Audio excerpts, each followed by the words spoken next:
Click, click, boom. What's going on, faithfuls? It's your boy Mike from the Nothing But Niners crew. And guys, we are back. Another March Madness, all right? Day 23 is here. I'm trying to catch up to 25.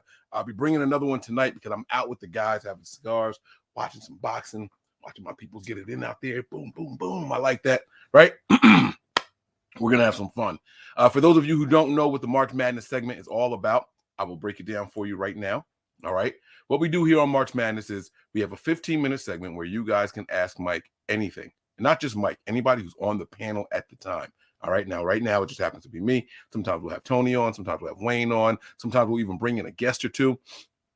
But you guys get to ask any question about anything. It could be sports-related, personal life, relationship advice, anything. Pets. A lot of people ask questions about food. Whatever it is that floats your boat, you guys have the opportunity to ask us, and we will answer without any kind of bias. We'll be as honest as possible. None of that PC stuff where we're trying to tiptoe around and we don't want to offend anybody. This is the one time where we really come in here to keep it real, like all the way real. All right. So I want you guys to keep that in mind as this show continues, as the show goes on. Feel free to load up those questions, load up the chat with any questions that you may have that you want to ask us. All right. Tell somebody about us as well. This goes on for the entire month of March. So you guys have a couple more days to get in here and do it. And this is another reason why you have to have those notifications turned on, because as we're doing all of this, you guys have to make sure that you know when we're doing it. It's not always, we started it at midnight, then we did some middays last year. Now we're just mixing it up and seeing when we get the best results. All right. I gotta jump onto a topic here really quick. All right. Shout out to Daddy oh, wow, that sounded weird, right? But Daddy Miller's in the building. Let's go, man. Send those questions in here. John V is in the building. Says, good afternoon, Mike. I see you. I see you out there in the streets keeping it real. John, man, they don't listen, bro. It's all I know. It's all I know, my man. I'm so tired of seeing people jump this fence and go back and forth and just outrage for the sake of outrage. It just doesn't make any sense to me at all. The team's literally doing what you asked them to do, and then you have nothing positive to say about it. You actually go out of your way to look for the negatives. Assessment is assessment. Evaluation is eval, right? I understand all of those things, right? But everyone's rationale isn't rational. And the people operating like that, it's just a head scratcher. And if you're doing it for clicks and all that stuff, that's fine. That's absolutely okay. But on the flip side, you can't come around here and then try to take yourself super serious. It's like, pick a lane and rock out in it. That's cool. You know what I mean? G Rod says, what's up, Mike? How you doing, man? I appreciate you guys. I want to talk about something that I saw recently. My man Tony put something in the group chat, and I thought this was interesting, man. This is going to answer a lot of questions about the draft in particular. All right. So while I'm doing this, you guys make sure you load up those questions. All right. Right here in the middle of this paragraph, this is from a 49ers Web Zone article. I apologize. This clip, this portion was all that was sent to me. So I don't know who the author is. I don't know what the entire purpose of this is, but I want us to focus on this little section right here. This little section right here. In quotes, there were no surprises, that's for sure. McGlinchey told ESPN's Nick Wagner. After the 2021 season, they both told me, he's talking about John and Kyle, we may look to move you at some point. We're projecting into the future, and we think you're going to get priced out. We want to get something in return. Mike McGlinchey, not only was he on the trade block, but the 49ers were very upfront with him about what their plans were with him. Now, I know that a lot of people are out here are wondering, what are the Niners going to do? And guys, again, this is the question and answer segment. Send your questions in here. I will absolutely answer any and every question. I'm just talking until the questions load up in the chat, okay? But this tells us about the draft. If the Niners were willing to trade Mike McGlinchey last year, guys, the answer for tackle is on this roster. If they were willing to trade him last year, that tells me it's not even Colton McKivitz, because they let Colton McKivitz get a taste. They didn't extend him during the season.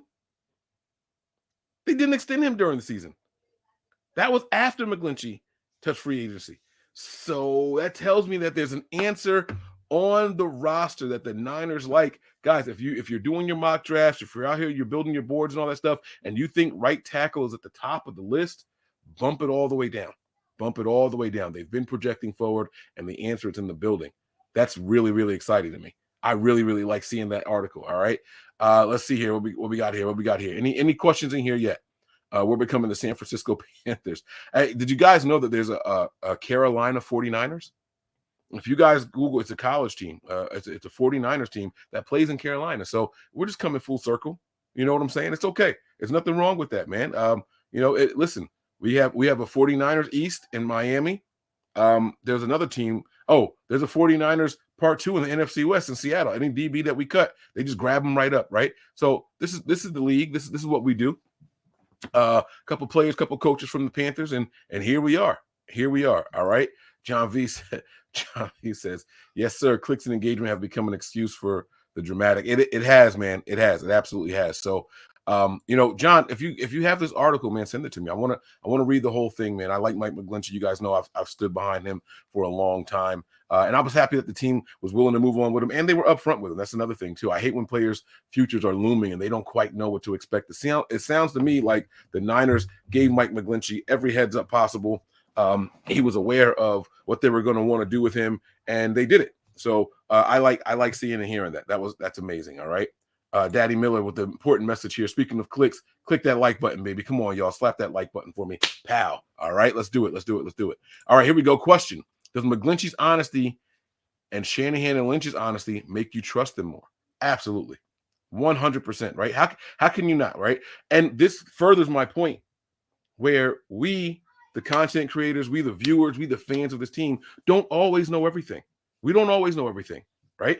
I said for a long time, I wouldn't be surprised if Mike McGlinchey was brought back on the cheap because of the injuries, if there was no big market for him. Little did I know there was a market, and the team had already planned on moving on from him, right? We don't always know everything.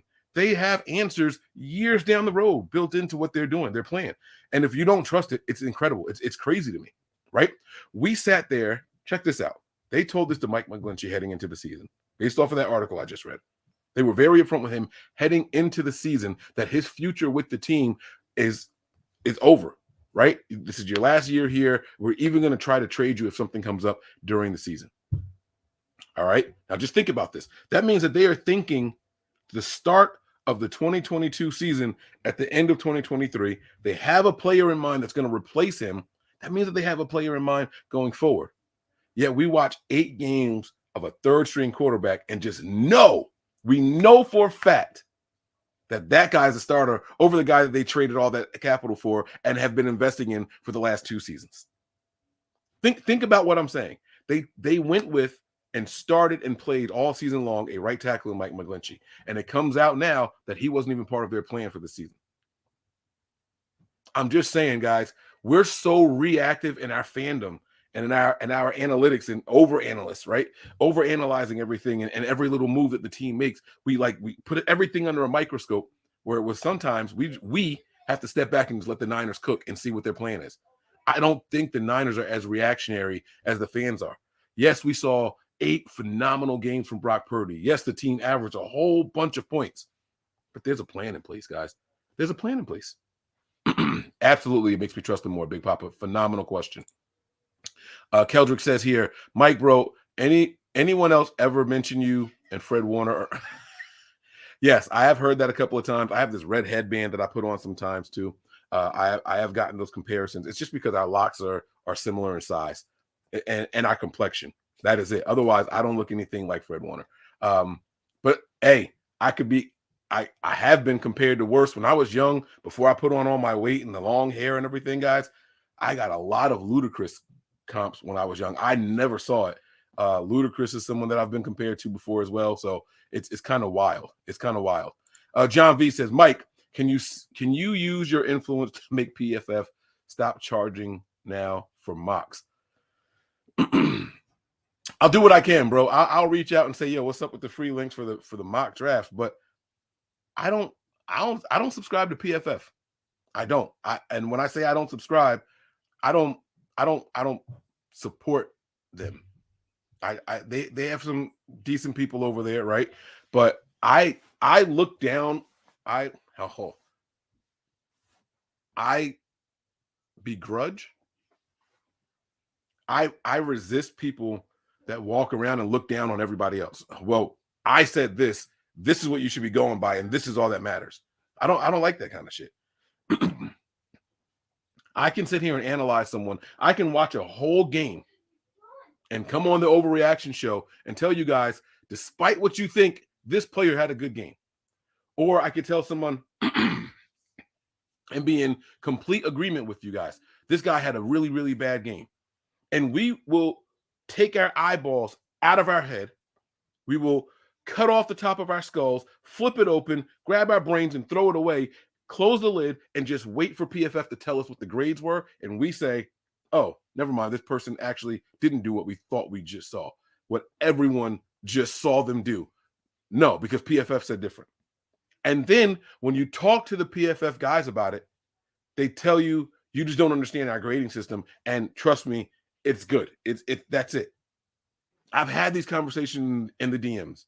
I've reached out to these people and said, how can you say X, Y, and Z when I see this? Well, you don't know what the assignments were. Oh, so you got the play calls. Well, no, we don't get the play calls. So then what exactly are you saying then? You're telling me I don't understand the assignments. We're watching the same thing. We're all watching the all 22 view.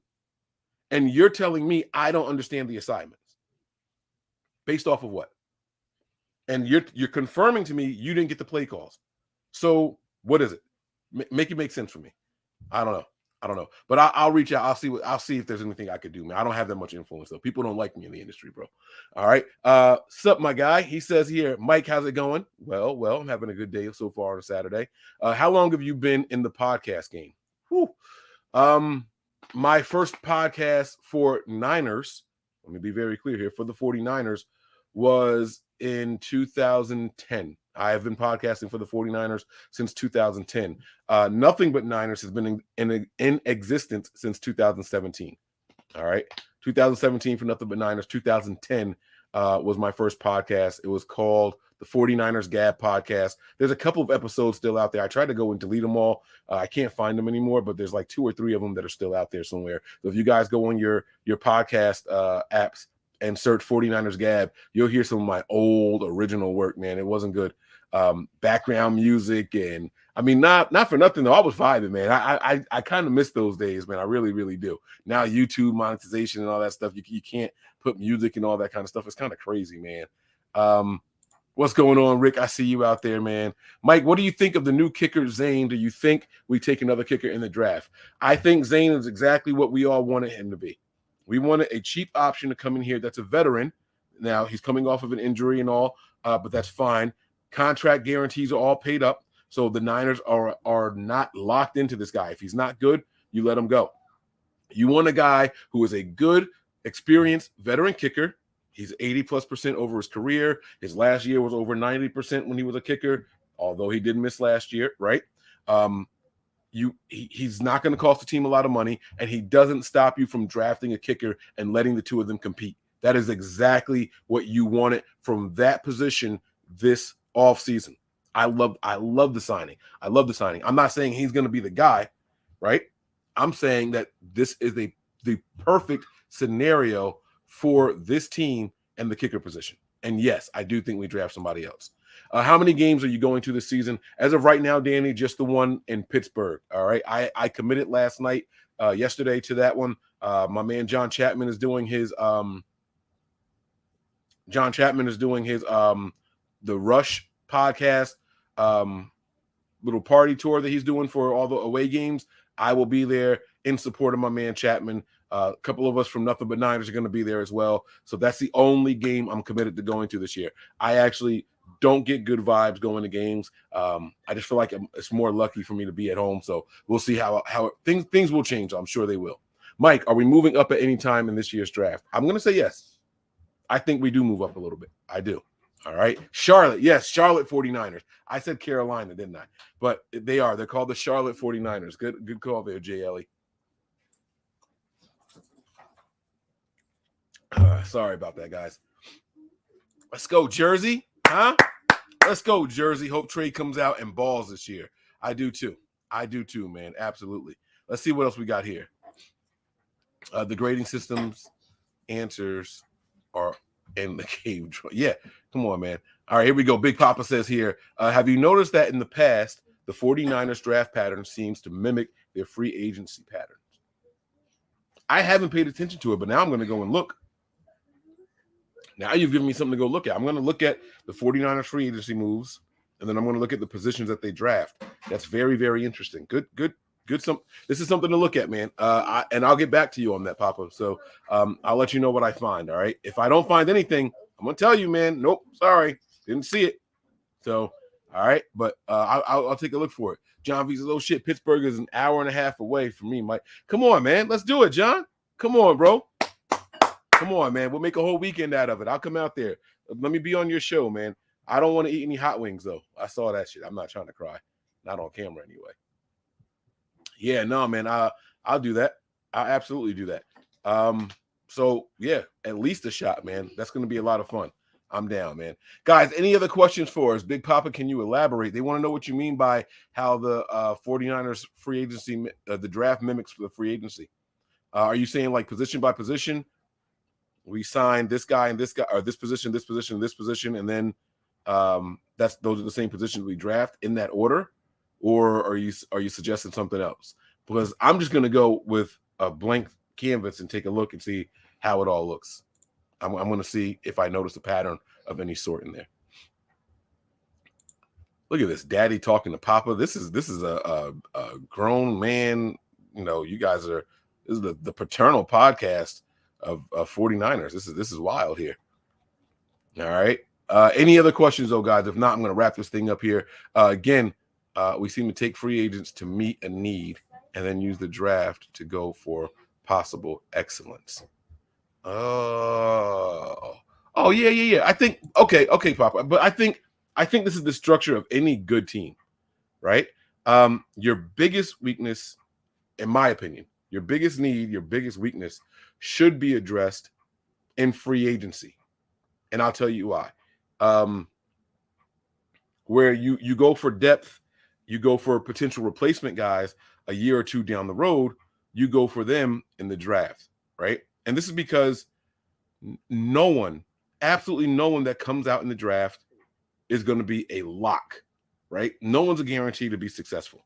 There's injuries and all that other kind of stuff as well that can take place even with a veteran. But if you know that this, whatever position, for lack of, let's just say the center. This is clearly the 49ers' biggest need this offseason. I'm just making this up, by the way, because I don't think that's the biggest need. But the biggest need for the 49ers this offseason is the center position. You don't want to put all your eggs in the basket on getting a guy in the draft and hoping that he's there. One, you can't control he's going to fall to you. Two, you can't control how good he's going to be. You can only coach him up and all, and he might not be ready for the next level. So you go and address that position, your biggest need, in free agency. And then what you do is say, hey, Trent Williams might be retiring in a year or two. Maybe we should draft a left tackle. Mike McGlinchey, we're probably not going to restructure this guy at the end of his contract. Let's get a guy this year and give this guy 2 years in our system to go out there and get it. You know what I'm saying? Like it's that's how you want to do things between free agency and the draft. So yeah, I mean, I just think that's a really good method of addressing your team's needs. Honestly, I really do. Do we get another defensive end in free agency? I don't know if we do, but if we do, I really hope it's Yannick Ngakoue. I really, really do. He's the best guy out there. He would be phenomenal in this system, I think. And that defensive line would be freaking scary. The depth of the defensive end position. You would have Yannick Ngakoue. You got Bryant. You would have Jackson. Like, Nick Bosa. This is, oh my God. Now that's a rotation for that ass right there. That's a rotation that you want. And then you got Armstead and Hargrave inside.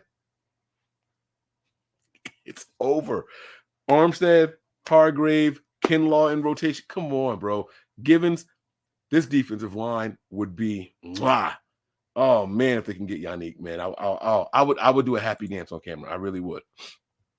Mike, do you expect Trey to get the starting job back regardless of the QB duel and camp between Purdy? Yes, I do. I was talking about that a little bit earlier, G-Rod, when there's this article that's out from 49ers Web Zone, and they're talking to Mike McGlinchey, and Mike McGlinchey made it very clear that the 49ers were going to move on from him this offseason, and they said that they might even trade him. That's in this little segment right here, okay? They said they might even trade him, which tells me that the team already had a backup plan for Mike McGlinchey and his absence, okay? That tells me that this team isn't thinking and just reacting to what's happening. They're planning down the road. The plan down the road is clearly Trey Lance. It might not pan out that way. It might not finish that way, but the plan down the road is Trey Lance. And I've been saying for the last 2 or 3 days now, you can't name one quarterback in this system that has lost his job due to injury and not gotten it back. Not one. You can't name a single one except Brian Hoyer. Brian Hoyer came in. The Niners started 0 and whatever.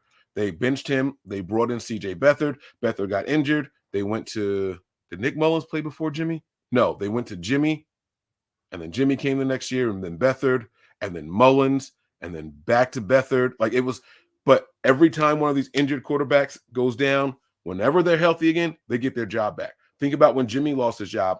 Trey Lance came in. He started against Arizona? No, Houston. Whichever one of the games it was. I know he played against Arizona, and that was a whole bunch of running. And then, boom, Jimmy's back. They go back to Jimmy. And then he gets to start against Houston. And no matter – I mean, he finished the second half of that game really well. I was like, all right, let this guy go going forward, right? But Shanahan was like, no. As soon as Jimmy was healthy, they put his ass right back out there. I've never seen a starting quarterback with Shanahan lose his job due to injury and not get it back. So there's nothing in the history that says we should be expecting it to be a honest or a sincere competition. They're going to tell you that that's what it is, right? And Trey Lance is going to say, oh, I want to earn it. I'm going to go out there and I'm going to earn it. But Shanahan hasn't shown that anywhere. He hasn't shown that anywhere. All right. Appreciate you too. Thank you very much. Do we give Bosa a contract this season or next? This season. I think Bosa gets his contract sooner before the start of the season. Is Philadelphia the armpit of Pennsylvania? I've never understood the armpit reference when people talk about places that way. Philly doesn't stink. It depends on what you're looking for. So I don't know. I can't answer that. I'm not sure. I'll say yes if that makes you feel better. I don't know. I don't think we have money to sign Yannick. That's not necessarily true. The Niners have money and they have ways to make money. We had Jason Hurley on, so make sure you guys go and check out that episode. One show ago was Jason Hurley. We had him on here with Wayne and I, and we talked about the cap space the Niners could create just by extending Nick Bosa. Right? You do a Nick Bosa extension and you create plenty of money. Right? You go out there and who was the other person? It was Nick Bosa and the running back, Christian McCaffrey. You extend those guys. You can work their money around. You can create money easily, very, very easily. All right. Which one is more important? Win the championship. Which one is more important to win the championship? Defense or offense? Honestly, man, it's a little bit of both. You're gonna need some plays to be made by your defense, and you're gonna need your offense to be consistent.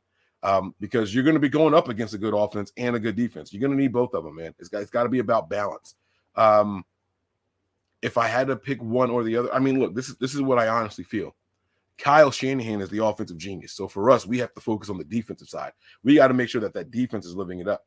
And the offense has not been doing its part. Now, down the stretch last year, they did. They came in averaging over 30 points a game. They did their thing when it was all said and done heading into the postseason. But then when we got to the postseason, the offense wasn't the same. It wasn't the same. You can say what you want, but it wasn't. We did well against the Seahawks. That was a good one. Cowboys, not so much. But the defense has been doing their part. We've had a top 5 defense the last 3 years in the NFL. That's all you can ask for if you're Kyle Shanahan. I mean, you're not going to get a top 5 defense. He's got his quarterback now. It's time for the offense to put up consistently. So that's the balance we're looking for, man. I think it's a little bit of both. People will tell you defense wins championships, but you can pitch a shutout on defense, and if your offense doesn't score any points, then none of it matters. None of it matters. I think this is a question here. Okay, but if Trey doesn't pan out and Purdy is fine, then what? Well, it depends on what your definition of pan out is. If you think that they're going to evaluate Trey on just 3 or 4 games, that's not panning out. I think they're going to give Trey a long leash. I'm talking 8, 9, 10, 11 games to see what they think they have in him. And then if he's not the guy, the team will move on. They'll put Purdy in there and they'll continue to try to upgrade the position. That there's nothing wrong with that. There's absolutely nothing wrong with that. We shouldn't act like, oh, well, Trey got to come in here and be a superstar right away. He doesn't. Brock Purdy was far from perfect. My man Rich Madrid did an entire thread on, well, he's done threads on both sides, but his most recent one that I saw was what things Purdy needs to work on. He had been praising Purdy all offseason. He's done multiple threads on that as well, right? And then this more recent one, he showed some of the things that Purdy needs to work on, not seeing the field, not pulling the trigger when you got guys open downfield, Brandon Ayuk running some really, really good routes, not reading the options and the linebackers right and things like that, right? Purdy's got things to work on. But the good thing is I think we can win with both of these guys. And so that's why I think we as fans have to have a little bit of patience for the process. We really, really do. Trey Lance is a guy that's played, 17 games? His whole career? It's not enough. We don't know what he is, and the truth of the matter is Trey Lance doesn't know what he is yet, guys. Trey Lance doesn't know what he is. All he can do is study and work hard and know the plays inside and out. Now we got to go and see if he can go out there and execute. There's nothing wrong with that. All right. Not Alex Smith. He got injured and lost it to Cap. Yes, that is true, but that was not with Shanahan. That was absolutely true. Alex Smith got that concussion. Jim Harbaugh put him in, and he never looked back. Never once went back to Alex Smith. But we haven't seen that with Shanahan. Shanahan has always given the starter their job back once they were healthy. All right. So, guys, that's going to do it, man. I want to thank you all for checking us out. Make sure you have those notifications turned on. Hit that like button real quick, guys, if you enjoyed this show. Thank you guys very much. You guys are the real MVPs. I will be back today, probably at midnight. Depends on how the boxing is going, man. If Plant and Benavidez are fighting at midnight, I might go a little bit earlier, but you got to have those notifications turned on so you know exactly when we're going live. And think of some questions while you guys are gone, man. And ask me anything. It doesn't have to be about football. It could be personal stuff. You guys want to know, I don't know, Mike, what's the name of your dog? Anything. I don't care what it is, but you guys can ask anything that you want to ask. And I can't wait to talk to you guys a little bit later, all right? Thank you guys for checking us out. Sean Page, man, what are you doing, bro? Let me give my man a round of applause. Hold on. Let me give my man an applause.